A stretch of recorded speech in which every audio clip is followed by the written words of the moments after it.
سب سے پہلے ہمیں یہ غور کرنا ہے کہ ہم کون ہیں۔ ہم وہ لوگ ہیں جنہیں اللہ نے لاکھوں کروڑوں لوگوں میں منتخب کیا ہے اپنے گھر میں جانے کے لیے۔ احساس تلے دبے ہوئے لوگ کہ یار میں ہی اس کے گھر جا رہا ہوں، اللہ نے مجھے ہی بلا لیا ہے، بہت بڑا احساس ہے اگر کسی کو نصیب ہو جائے۔ انسان کی گردن اٹھتی نہیں، آنکھیں کھلتی نہیں۔ امام حسن رضی اللہ تعالیٰ عنہ صحابہ میں سے کثرت سے جاتے تھے، اور سیدنا عثمان غنی رضی اللہ تعالیٰ عنہ کثرت سے جاتے تھے، تو پیدل جاتے تھے اکثر حضرت حسن رضی اللہ تعالیٰ عنہ۔ لوگوں نے کہا کہ سواریاں موجود ہیں تو پھر آپ کا یہاں سے پیدل جانا، تو فرمانے لگے کہ جب انسان مالک کے حضور جائے تو پھر اسے عاجزی سے جانا چاہیے۔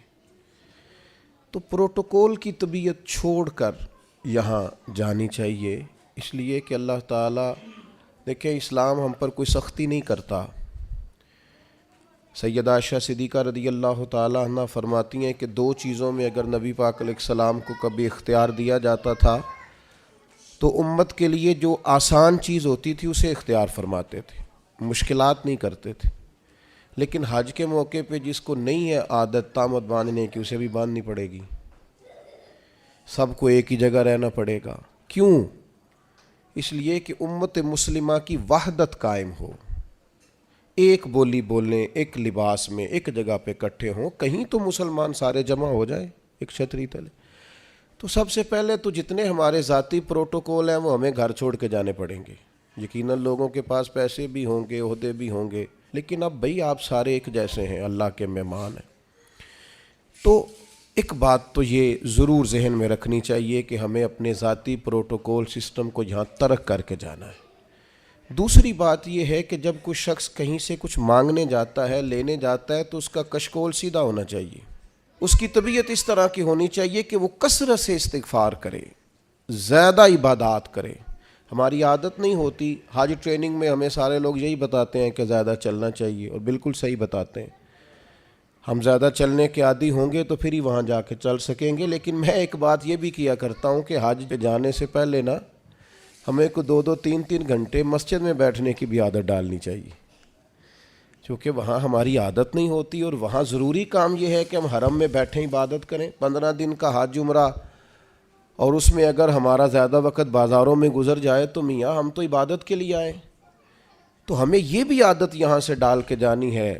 کم حاجی ملتے ہیں یار ایسے جو کسی کونے میں بیٹھ کے تلاوت کر رہے ہیں، ورنہ تو جب احرام کی پابندیاں ختم ہوتی ہیں تو مینا کے اگلے 2 دن تو پھر ہم ایک دوسرے کا تعارف ہی کرتے رہتے ہیں، حالانکہ اس کا ہمیں کچھ فائدہ نہیں ہونے والا۔ عبادت کے دن ہیں، ریاضت کے دن ہیں، زیادہ سے زیادہ وقت اللہ کے لیے گزارا جائے۔ قرآن مجید نے کہا وَأَتِمُّوا الْحَجَّ وَالْعُمْرَةَ لِلَّهِ، حج اور عمرہ پورا کرنا پر کرنا اللہ کے لیے، رضا الہی پیش نظر رکھنا۔ سب سے بڑا جرم شرک ہے، اللہ شرک معاف نہیں کرے گا۔ وَيَغْفِرُ مَا دُونَ ذَلِكَ لِمَن يَشَاءُ، اس کے علاوہ ہر چیز بخش دے گا۔ تو یہ جو دکھاوا اور ریاکاری ہے، اس کو بھی نبی پاک نے شرک اصغر کہا ہے۔ کسی جگہ بھی اپنے دل میں یہ حج ایک ایسی چیز ہے جس کی حفاظت کرنی پڑتی ہے، اس کو محفوظ کرنا پڑتا ہے، اس کا خیال رکھنا پڑتا ہے۔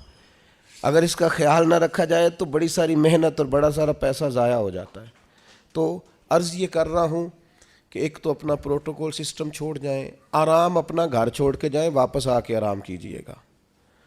اور جو ماہر ہیں نفسیات کے وہ کہتے ہیں کہ اللہ جب بندے کی نیند پوری کرانا چاہتا ہے تو 20 منٹ بھی آنکھ لگ جائے تو نیند پوری ہو جاتی ہے، ورنہ 14 گھنٹے اے سی میں سونے کے باوجود بھی لوگ اس طرح اٹھتے ہیں کہ ان کا دل کرتا ہے ایک پیناڈول کی گولی مل جائے نا، کبھی جسم دکھ رہا ہے۔ تو نیند پوری کرنے نہیں وہاں جائیں، آپ آرام اور غصہ یہ 2 چیزیں گھر چھوڑ کے جائیں۔ خاص کر کے کہا وَلَا جِدَالَ فِي الْحَجِّ، حج میں جھگڑا نہ کرنا، اور بالخصوص جو اپنی فیملیز کے ساتھ جا رہے ہیں ان سے خاص کر گزارش ہے کہ وہ بالکل اپنے سارے معاملات، فیملی کی بحثیں گھر چھوڑ کے جائیں۔ غصہ نہیں کرنا وہاں جا کے، آرام پسند نہیں ہونا، گھر آ کے کریں گے انشاءاللہ۔ وہاں ویسے کوئی وہاں بے آرامی نہیں ہے، لیکن جو ہم عادی جس آرام کے ہوتے ہیں وہ بھی بہرحال وہاں میسر نہیں ہوتا۔ دوسری بات، ذوق شوق بڑی ضروری چیز ہے، سرمایہ ہے انسانی زندگی کا۔ حضرت شیخ ابو بکر شبلی رحمۃ اللہ علیہ سے کسی نے کہا تھا میرا اپنی بیوی سے بڑا سخت اختلاف ہے، اور سال بھی بڑے گزر گئے ہیں، بچے بھی جوان ہیں، تو اب کوئی ایسی صورت بھی نہیں کہ علیحدگی ہو سکے تو کچھ بتائیں۔ تو فرمانے لگے کہ تو اصل میں نا اپنی گھر والی کی صرف منفی باتیں یاد رکھتا ہے، تو اس طرح کر، آج سارا دن تلاش کر اس میں خوبیاں کیا ہیں، اللہ تیرے دین کو تازہ کر دے گا، تیرا اسے چھوڑنے کو جی نہیں چاہے گا۔ اپنے آپ کو تازہ رکھنے کے لیے ہمیشہ مثبت چیزیں پیش نظر رکھنی چاہیے۔ میں بھی اللہ کی توفیق سے حاضر ہوا ہوں، آپ بھی جا رہے ہیں، کئی آپ میں سے 2 دفعہ بھی جا رہے ہوں گے، وہاں جس کو اللہ نے بلایا ہے نا، خدا کی رحمت ہوئی ہے تو گیا ہے۔ اگر ہمیں کچھ پتہ ہے تو ہم وہاں لوگوں کی غلطیاں نکالنے نہیں گئے، اپنی معافی لینے گئے۔ اس لیے مثبت باتیں ذہن میں رکھ کے جائیں۔ اور تیسری گزارش آپ سے یہ ہے کہ نبی کریم علیہ السلام نے فرمایا جلد بازی شیطان کی طرف سے اور بردباری رحمان کی طرف سے۔ ہم حج کرنے گئے، ہمیں کوئی کام نہیں ہے، کس بات کی جلدی ہے؟ آپ اطمینان سے اپنے سارے حج کے ارکان کو ادا کریں، اطمینان سے آپ عرفات میں دعائیں مانگیں، کچھ بھی نہیں ہوگا، آپ کو معذور لوگ پیدل چلتے نظر آئیں گے وہاں۔ اطمینان سے آپ اپنے اس طرح کا اطمینان نہ کریں کہ قافلے سے بچھڑ جائیں اور آپ کو ڈھونڈا جائے، لیکن یہ کہ جلد بازی نہیں، کچھ بھی نہیں ہونے لگا۔ طواف زیارت کا ٹائم 12 ذی الحج تک ہے، آپ 12 تک وہی ہیں، آپ سکون سے اطمینان سے لوگوں کو لے کے چلیں گے، آپ کو اس میں فائدہ نظر آئے گا۔ چوتھی گزارش یہ ہے کہ اسلام مذہب کیا ہے؟ حضرت تمیم داری رضی اللہ تعالیٰ عنہ نے نبی پاک علیہ السلام سے پوچھا کہ دین کیا ہے؟ تو فرمایا دین النصیحہ، میرا سارا دین کسی کا بھلا کرنے کا نام ہے، سارا دین خیر خواہی ہے۔ وہاں ایک دوسرے کو سپورٹ کرنا بڑا ضروری ہے، ایک دوسرے کو لے کے چلنا بڑا ضروری ہے۔ کچھ لوگ آپ کو بوڑھے ملیں گے، کچھ بیمار ملیں گے، کمزور ملیں گے، ان لوگوں کا خیال کرنا بڑا ضروری ہے، اس بات کا خاص کر لحاظ رکھیں۔ 5ویں گزارش حج پہ جانے والوں کی خدمت میں یہ ہے کہ آپ رب کریم کے مہمان ہیں، اللہ نے آپ کو چنا ہے، اپنے وطن کے لیے دعائیں مانگیں، امت مسلمہ کے لیے دعائیں مانگیں۔ ہمارے دل ایک دوسرے سے دور ہو گئے، ہر محکمہ ہر ادارہ ایک دوسرے کے بارے میں نفرت انگیزی کرتا ہے۔ اللہ کے حضور حاضر ہوں تو وہاں سے خیر طلب کریں کہ مالک ہم سارے آپس میں ہیں، ہمارے دلوں کو جوڑ دے، کچھ ایسا کر دے کہ امت میں وحدت پیدا ہو۔ عالم اسلام جو جگہ جگہ ٹوٹا ہوا ہے، جس طرح آج جوڑ دیا ہے، سب کو جوڑ دے۔ الترغیب والترہیب میں حدیث ہے، عرفات کا دن ہے، کروڑوں پتو شخص ہے، اربوں روپیہ اس کے پاس ہے، نوکر چاکر ہیں، لیکن وہ زمین پہ بیٹھا ہے، بالوں میں ریت پڑ گئی ہے۔ رسول اللہ صلی اللہ علیہ وسلم نے فرمایا رب فرشتوں سے پوچھتا ہے، حالانکہ اللہ جانتا ہے، پوچھتا ہے یہ لوگ کدھر آئے ہیں سارے؟ بڑے بڑے امیر، بڑے بڑے پڑھے لکھے، بڑے بڑے، کدھر آئے ہیں سارے؟ تو فرشتے عرض کرتے ہیں مالک یہ تجھے راضی کرنے آئے ہیں۔ تو اللہ فرماتا پھر گواہ ہو جاؤ، میں نے سب کی بخشش کر دی، میں نے ان کو معاف کر دیا، ان کے لیے جنت کا فیصلہ کیا۔ دوستو بڑی بڑی بات ہے، یعنی شارحین حدیث کہتے ہیں یہ بڑی بات نہیں، یہ بہت بڑی بات نہیں کہ رب کی بارگاہ میں ہمارا خالی ذکر ہی ہو جائے، وہاں تذکرہ ہی صرف ہو جائے، یہی بہت بڑا نہیں۔ تو بہت ذوق سے، بہت شوق سے جائیں، تو اطمینان کے ساتھ آپ سارے ارکان ادا کریں۔ پھر جب رسول رحمت علیہ السلام کے حضور جائیں تو درود و سلام کی کثرت کریں، وہاں جائیں تو کثرت درود و سلام آپ کے آل پر، آپ کے اصحاب پر خوب درود بھیجیں، وہاں اپنی حاضریاں خوبصورت کریں، عنوان زندگی نئے طور پر شروع کریں، یعنی یہ ایک نئی زندگی ہے حج کے بعد، بالکل نئی۔ رسول اللہ صلی اللہ علیہ وسلم نے فرمایا جو حج کر کے آیا اس طرح ہو گیا جس طرح آج ماں کے پیٹ سے پیدا ہوا۔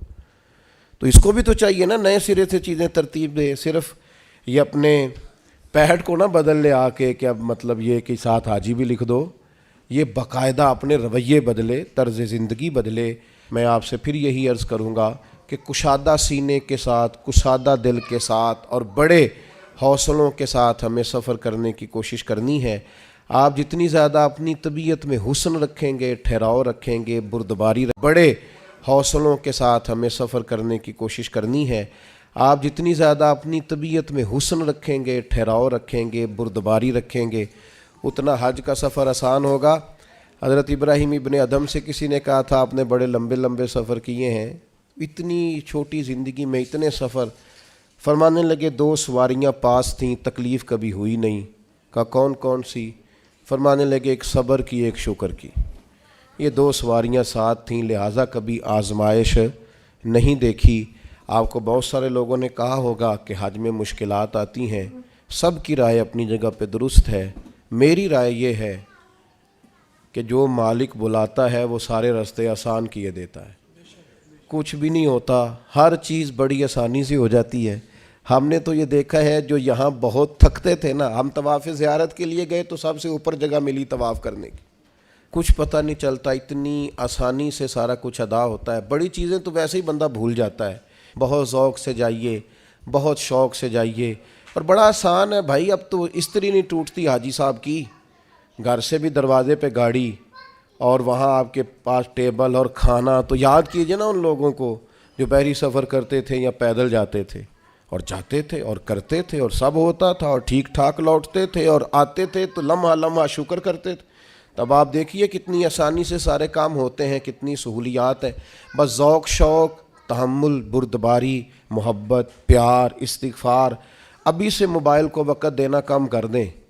موبائل کی جگہ تسبیح لے لیں ہاتھ میں، تسبیح ہاتھ میں ہو تو چلتی بھی رہتی ہے، کچھ نہ کچھ بندہ پڑھتا بھی رہتا ہے۔ اور اگر موبائل رکھنا بھی ہے تو قرآن مجید رکھیں اس کے اندر اور تلاوت کریں، اور اللہ تبارک و تعالیٰ کی یاد میں وقت گزاریں۔ تھوڑے سے تنہائی پسند ہوں، پھر دیکھیے حج میں عبادت کی کتنی لذت آتی ہے۔ دل کی گہرائی سے دعا کرتا ہوں اللہ تعالیٰ اس سارے قافلے کے سفر کو آسان کرے، لمحہ لمحہ آپ سب کے لیے اللہ تعالیٰ رحمت والا فیصلہ فرمائے۔ اگر کہیں ہمارے چہرے یاد